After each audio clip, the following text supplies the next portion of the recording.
Texas Crossroads of North America, Chapter 10, Part 1. Creating an Infrastructure, 1876 to 1898. In July 1873, the North Texas epidemist published what became known as the, quote, Tarantula Map, which showed Fort Worth, a former Army post on the Clear Fork of the Trinity River, as a regional center with rail lines, spider legs, extending in every direction.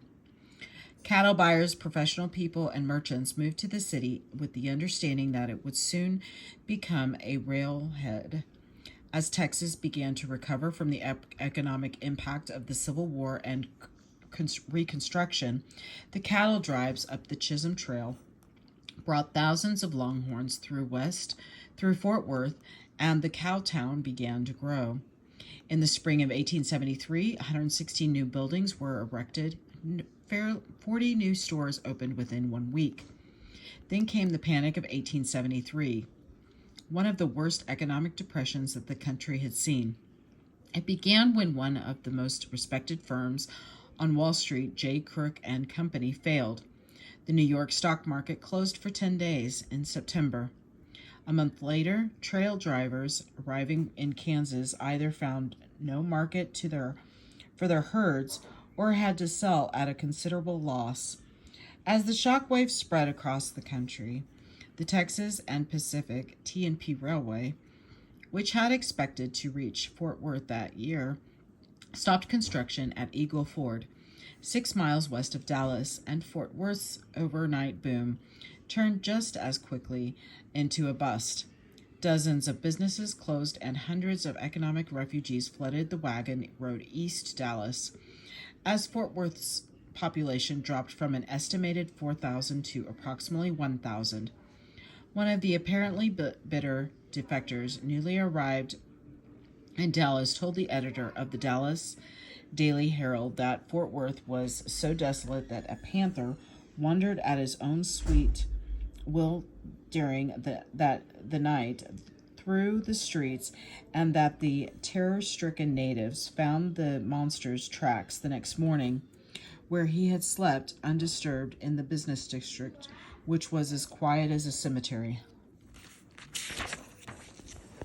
Refusing to accept defeat, Fort Worth citizens took matters into their own hands. In 1875, they formed a Tarrant County Construction Company to grade the railroad bed so that T&P could lay the track, and the city gradually began to recover its confidence. The T&P track had to reach Fort Worth by the time the legislature adjourned the following spring in order to receive the 15 million acre land grant that the state had promised. As the deadline drew near, Tarrant County employed 100 laborers to prepare the roadbed and called for volunteers to assist in the effort.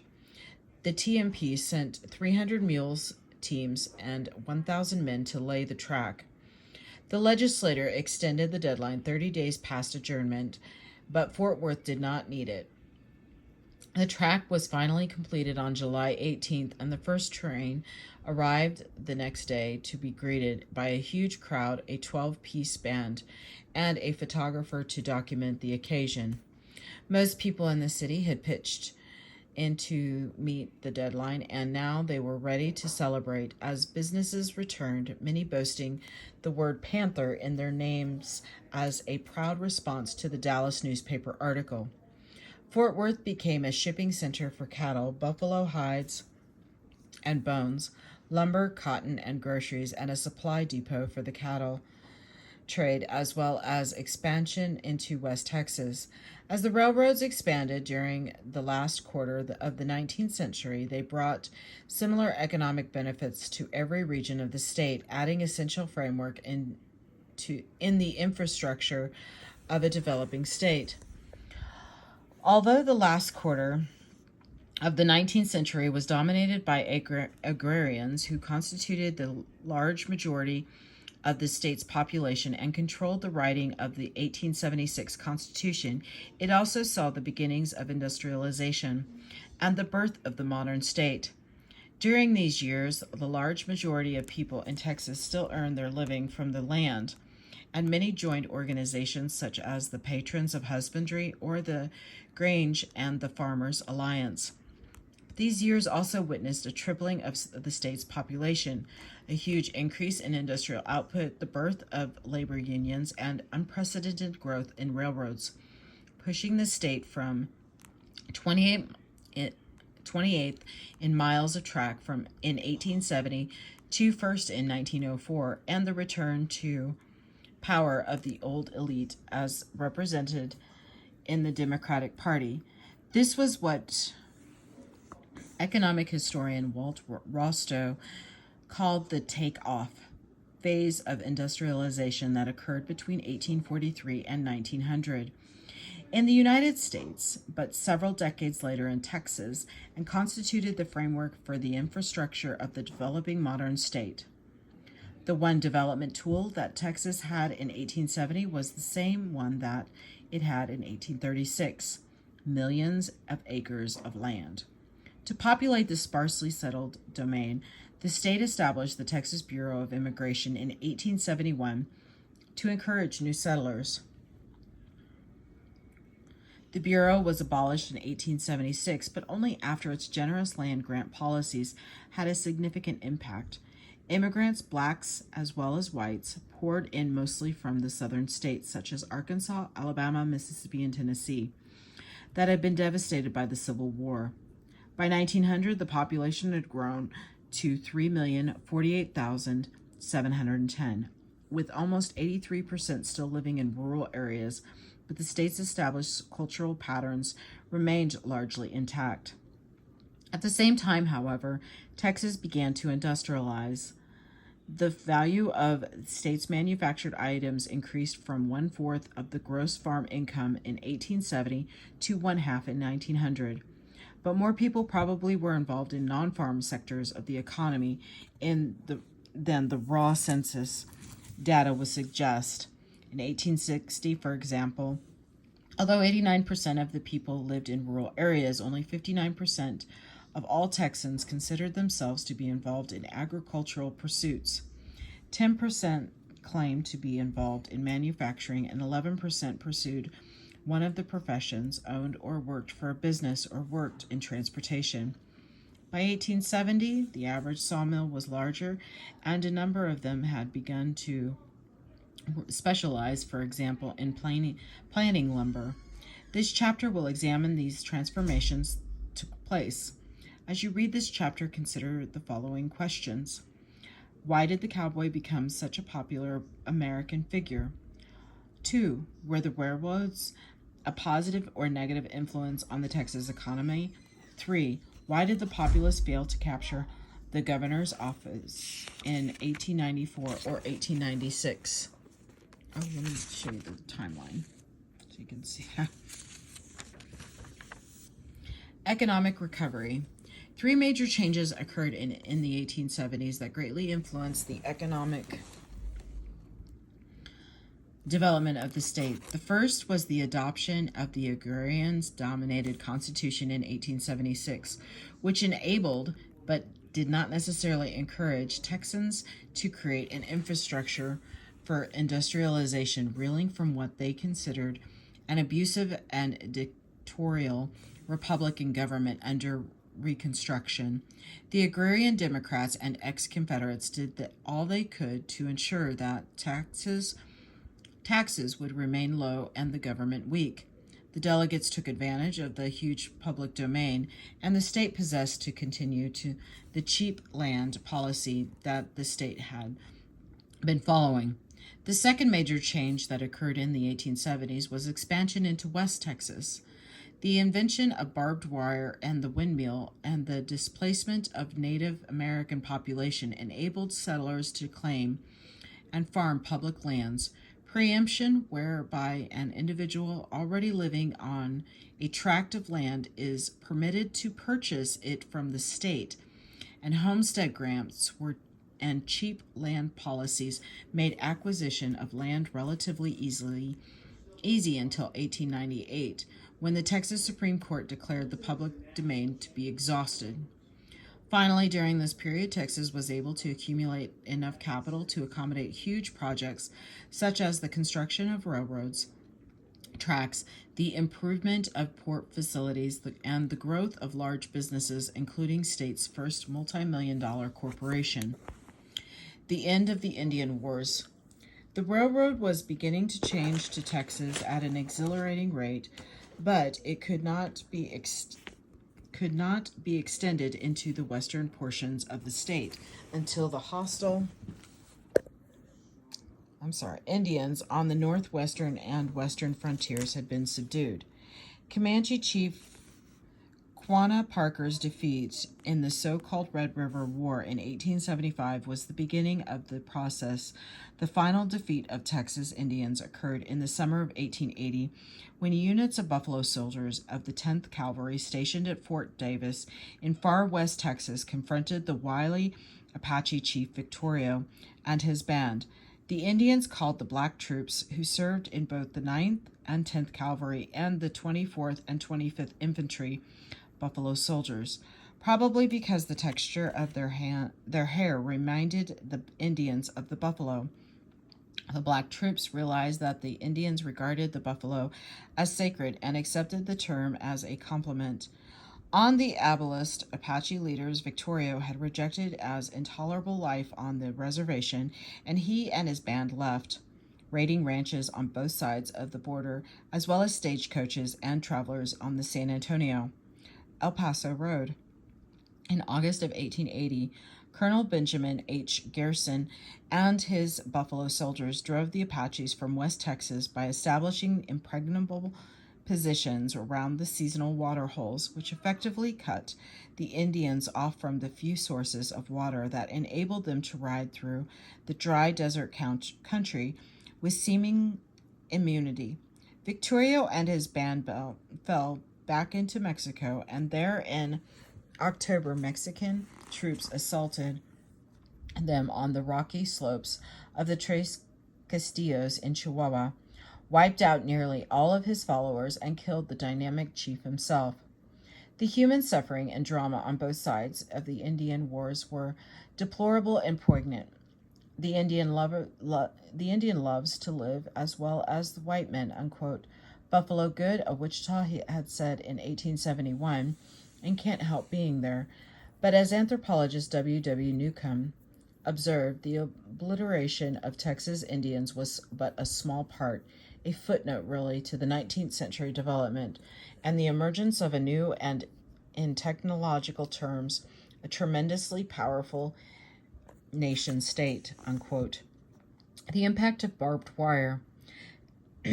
At the same time, another product of the industrial state hastened the closing of the frontier and changed settlement patterns. In West Texas, fencing had always been a challenge. In East Texas, where timber was plentiful, most fences were made of board, split rail, or in some cases, rock. On the plains with no timber or rock, ranchers used hedges, with bois d'arc being the favorite because the scrubby trees could be planted along a line and bent and shaped into almost impenetrable barrier. In fact, export of the bois d'arc seeds was a minor enterprise for a few years. That changed when Joseph F. Glidden of Illinois invented barbed wire in 1874. Meeting with only limited success in Illinois, Glidden's agents moved to Texas. Barbed wire was a controversial when it was first introduced. People thought it would not restrain wild cattle or horses, or that the animals would be severely injured in throwing themselves against it. After Glidden's agents made their first sale in Gainesville in the fall of 1875, however, barbed wire soon proved to be a huge success. Some called it the Devil's Hatband, but it was relatively cheap and effective in fencing livestock. Various factories produced about 600,000 pounds of barbed wire nationwide in 1875. Just 6 years later, in 1881, production had risen to 120 million pounds. In only a few years, it changed the nature of Western agriculture. Now ranchers could keep livestock out of farmlands and selectively breed their animals by controlling access. The demand for longhorn cattle, the breed best suited to the open range, fell precipitously. With all these conditions in place, the stage was set for accelerated growth in West Texas. Expansion into West Texas. While the vast plains of the 100th meridian beckoned thousands of eager settlers, water limited their opportunities, as historian Walter Prescott Webb described in his epic The Great Plains of 1931. Most new settlers were used to East Texas or the South, where rainfall was much more plentiful than on the plains. Instead of 30 to 50 inches per year, West Texas usually received just 10 to 20 inches. Not were the few springs usable because gypsum rendered most of the stream water undrinkable. European-style windmills were impractical because they were large and bulky and required constant maintenance. But by 1875, a Connecticut inventor named Daniel Halliday had provided the solution in the form of a smaller, functional windmill. Halliday constructed a mill with wooden blades that rotated around a horizontal shaft to produce enough power to draw water from a deep well. He attached a vane or tail, as the cowboys called it, so that the wheel would turn to face the wind. His invention was simple and operated unintended and improved all metal models were soon on their way to West Texas. Evenly spaced along the railroad track, windmills harnessed the power of the ever-present West Texas wind to tap the vast Oglala Aquifer, a natural underground reservoir that stretched from the high plains of Texas to South Dakota, that seemed an endless source of water for the locomotive boilers for the ranchers' cattle and the settlers who would soon follow. One manufacturer considered the windmill the prime mover of the settlement in arid regions. Then in the late 1880s and early 1890s, farmers developed several dryland techniques that enabled them to produce even more. With the railroad providing easy access to markets, the number of acres devoted to cotton climbed steadily throughout the last quarter of the century. Another factor contributing to the increase in cotton production was the proliferation of tenant farmers. Tenant farming, whether the farmers are renters or sharecroppers, although usually perceived in a negative way because it often left the farmer in deep debt, can enable people with no savings to get a start. As long as inexpensive or free public lands were available in West Texas, those who were not tied down by debt had the option of settling a homestead there, and the line of settlement moved rapidly westward. It reached the northern panhandle, the South Plains, and the Trans-Pecos region in the 1880s. The number of acres under cultivation skyrocketed from 36,292,000 in 1880 to 51,407,000 in 1890 and 125,807 in 1900. It would be 35 years before that total exceeded. Additional counties were organized until by 1900, all but 24 of Texas' 254 counties had been established. An almost unprecedented tide of immigrants, according to an Agricultural Commission report, had brought the Texas frontier to a close, and at the same time, immigrants to East Texas, in many cases, African Americans from other southern states, had more than replaced the population that had moved west. The expansion of cotton farming into ranching areas was not always harmonious. The newcomers always sought land near streams and rivers and often fenced the water off from the cattlemen. who had in some instances been grazing their livestock on public land for years. The ranchers' practice was to buy the land with the water and use adjoining public domain. Most ranchers felt they were entitled to use the use of the state's land because they had suffered the risks and hardships of settling the frontier. But the increased use of barbed wire by 1883, almost $1 million worth, was sold in Texas annually, resulted in extensive fencing even in Texas. This precipitated such widespread fencing cutting the Texas Rangers had to be called in. The farmers were not always the catalyst in these cases, nor the ranchers always the perpetrator, for competition between ranches sometimes produced similar lawlessness. The episodes, according to the Galveston News, inspired a spirit of agrarianism among the poorer classes. Following a heated debate, the legislature passed a law in 1884 declaring that fence cutting and setting grass fires were felonies punishable by 1 to 5 years in prison. Knowingly fencing public lands or lands belonging to others without permission became a misdemeanor, and if a fence blocked access to a public road, the builder was required to place a gate every 3 miles and to keep the gates in repair. Production of all major crops, wheat, corn, oats, and cotton, increased during these decades, but abetted by tenant farming. Cotton outpaced the others with a more than fourfold increase from 805,284 bales produced on 2,178,435 acres in 1879 to approximately 3,500,000 acre bales produced on 7,178,915 acres in 1900, making Texas the leading producer of cotton and cottonseed in the nation.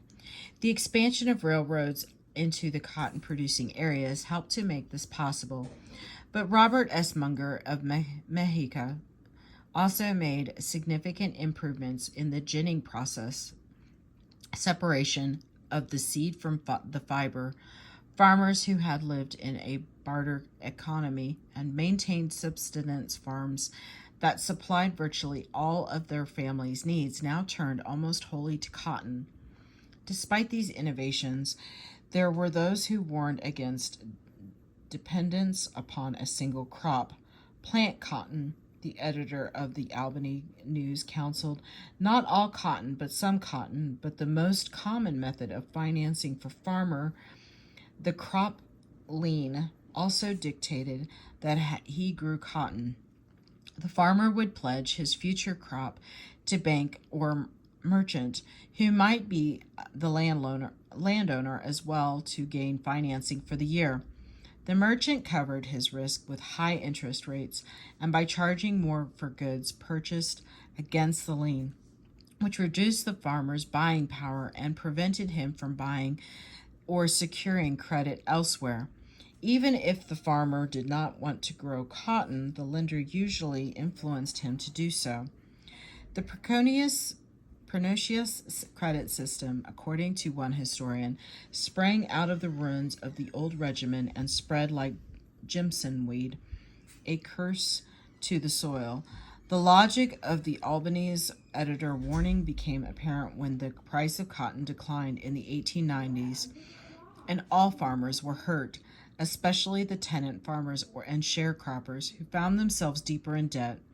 This was not the American dream. Would-be entrepreneurial farmers did their part. They occupied a piece of the public domain in West Texas, bought their tools, worked hard, and produced more crops, only to wind up in debt and working as tenant farmers. As farming continued to move toward commercialization, agriculture organizations like the Patrons of Husbandry and the Farmers Alliance proposed different solutions for their problems, and many farmers were ready to listen.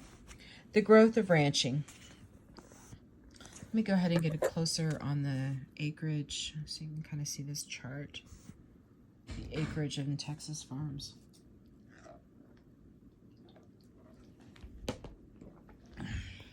The growth of ranching. The open range of the South Texas seemed made for cattle, and from the 18th century on, they bred and multiplied in the wild as well as under the care of mission priests and on rancheros.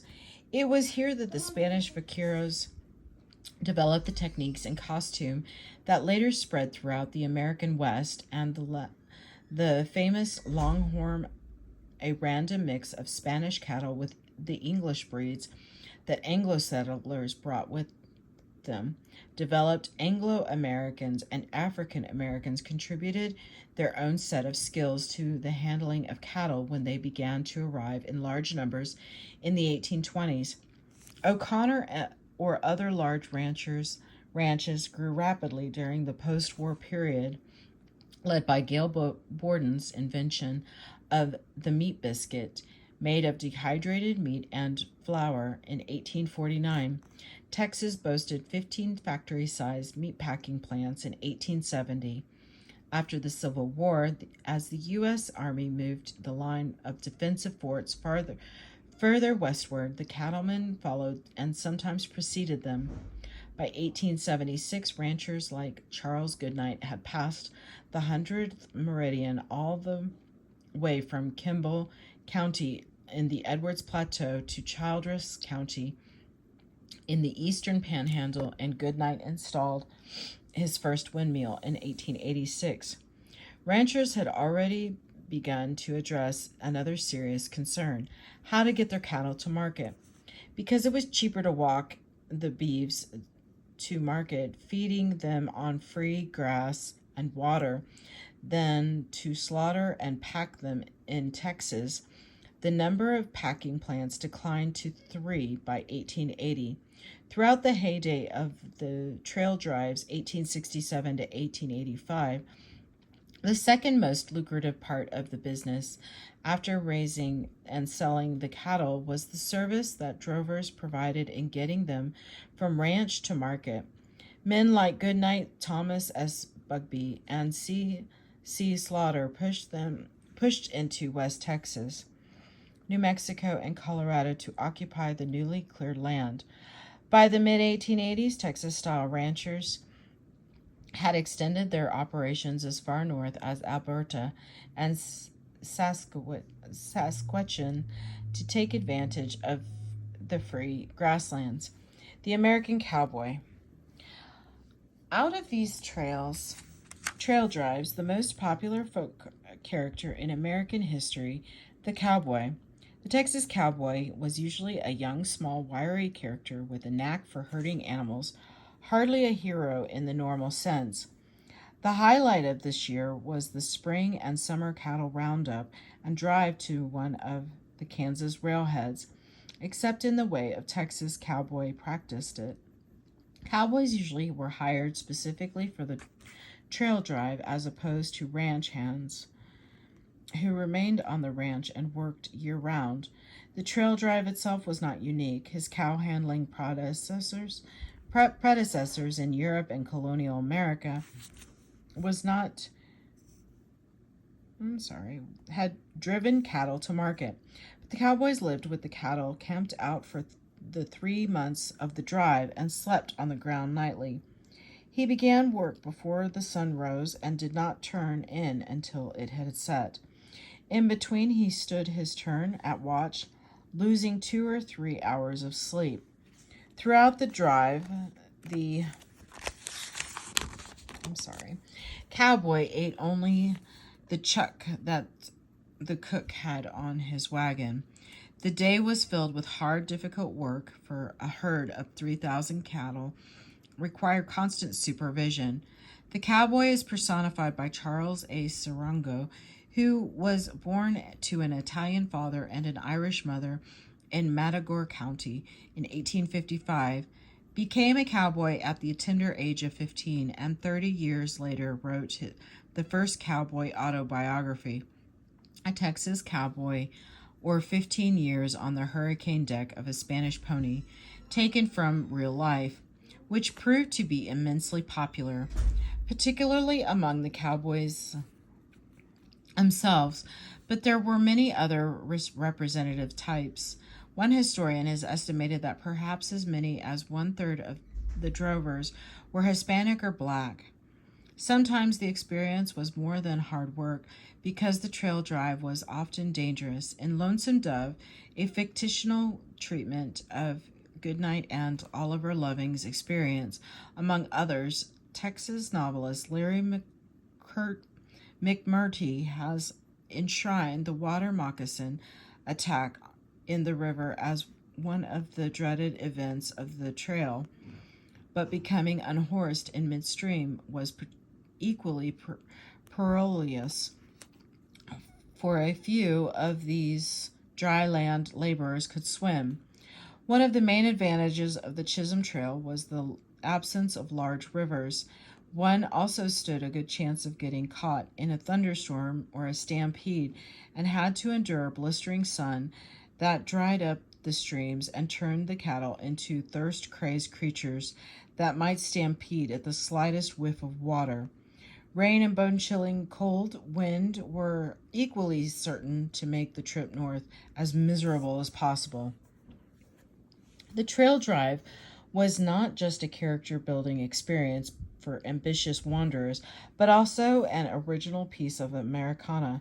In many ways, it resembled a military expedition as the boss gathered his crew, rounded up the cattle, and maintained tight control over them as they set out for Dodge City, Abilene, Sheridan, or one of the other small cattle towns that dotted the Kansas Pacific and Union Pacific rail lines. Most drovers only made the trip once, then set out for Montana or some other newly opened ranch land to try to locate their own spread. But even the trail drives, supposedly the epitome of freedom and independence, fell victim to the changes wrought by the Industrial Revolution. By the time he quit the range in 1884 and located in Caldwell, Kansas, where he became a merchant. Siringo was aware of the changes going on around him. The first trail drivers were for the purpose of getting mature cattle to market for slaughter. But when the Missouri, Kansas, and Texas Railroad reached Denison, near the Red River, and the Texas and Pacific reached Dallas, it became easier and less expensive for ranchers to ship their mature cattle by rail. By 1880, the drives focused on yearling steers driven north for the purpose of stocking northern ranges, and the Kansas railheads became clearinghouses where northern ranchers purchased stock rather than shipping points to the slaughterhouses. One of the reasons that the Texas cowboy is such a folk hero today may be that he stands as a symbol of all the workers whose lives changed under the pressure of industrialization. But specialization of one of the byproducts of barbed wire and the Industrial Revolution affected the freedom-loving cowboy every bit as much as it did the sawbuster and the longhornman. Perhaps the most famous of the changing management-worker relationship is the cowboy strike of 1883. With the end of open range, cattle ranching turned more to stock farming and the improvements of herds, which encouraged many Eastern and European investment companies to get into the business and brought about innovations that many cowboys considered a threat to their livelihood.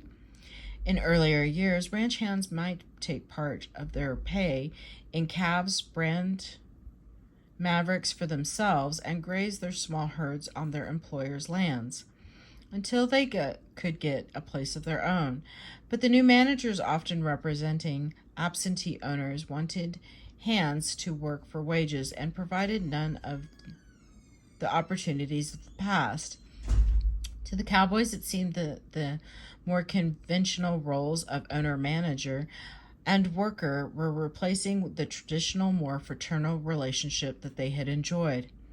In 1883, Tom Harris of the LS Ranch led a small group of cowboys in drafting an ultimatum demanding higher pay and threatening a strike against several ranches, which they believed to be controlled by corporations or individuals who were involved in ranching only for a quick profit.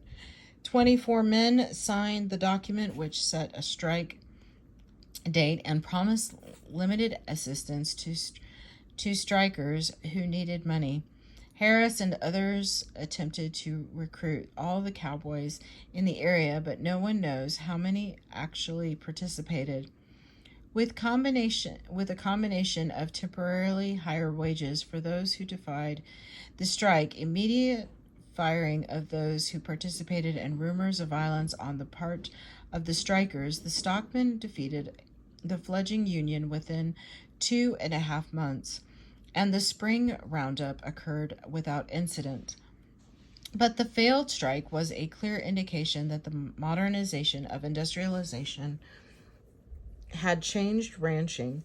Many of the old-timers like Siringo had gone into ranching themselves or into some other line of work, and the new breed of ranch hand represented the working class more than the undisciplined, freedom-loving character of popular culture. Historians disagree as to whether this strike was part of a larger labor movement in Texas, but the fact that it seemed to share some of the same causes as other labor unrest, growing anonymity on the job, changing worker-employer relationships, has invited such speculation, especially because it occurred at the same time the large national union of working men. The Knights of Labor was enjoying its great successes in Texas. Texas industries develop. The leading industries in the late 1870s were what economic historian John S. Spratt called migratory, meaning that the owners had little capital invested and they could easily move from one community source of raw materials or market to another. Water-powered flour and grist mills were the leading industry, and virtually every community was home to a mill of some kind. But only about 1% of the population, fewer than 8,000 wage earners, was employed in all of the 2,400 manufacturing shops in the state. The value of all manufactured goods produced in the state was less than $12 million, less than 25% of the value of agricultural products. By 1900, however, the value of manufactured items had jumped to more than $92 million, which was 1/2 of the value of the state's agricultural products. The timber industry. The first big change in the timber industry, East Texas was veritable woodland of yellow pine extending westward from the Louisiana border across perhaps 20 million acres of heavily timbered terrain, but concentrated in what is known as the Big Thicket, now a national preserve. By 1870, only about 100 million board feet of lumber were being cut annually in Texas, less than 1% of the total U.S. production, and that primarily by commercial mills in Orange, Beaumont, and Houston. More of the early settlers undoubtedly would have cut Beaumont and Houston.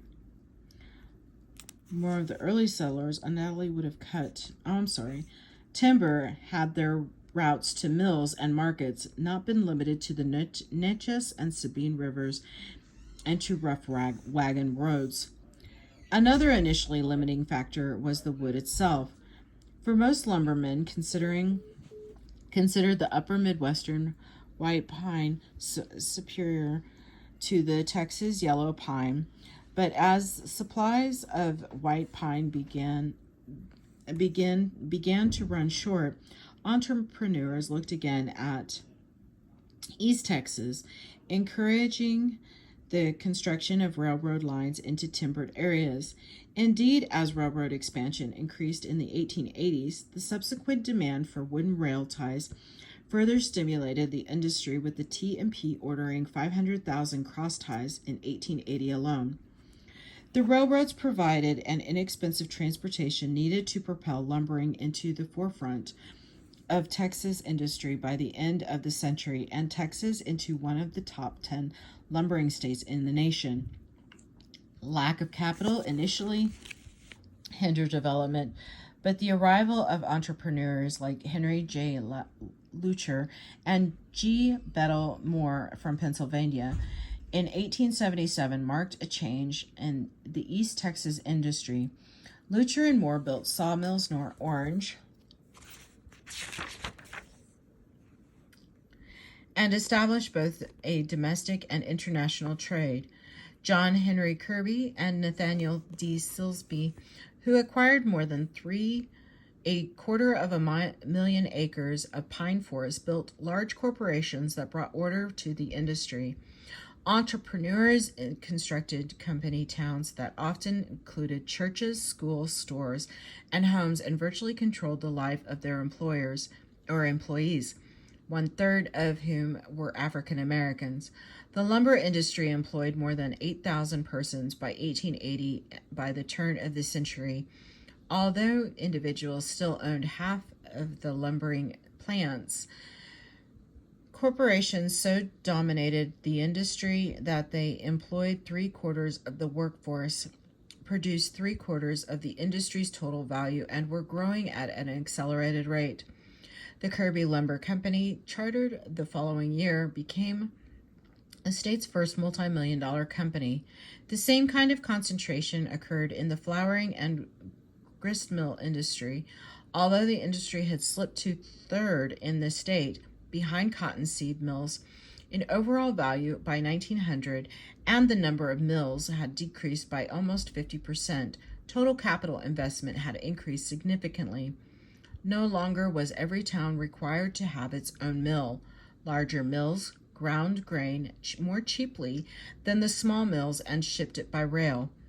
The developments helped fuel this growth of urban areas. This will be the end of Chapter 10, Part 1. Thank you.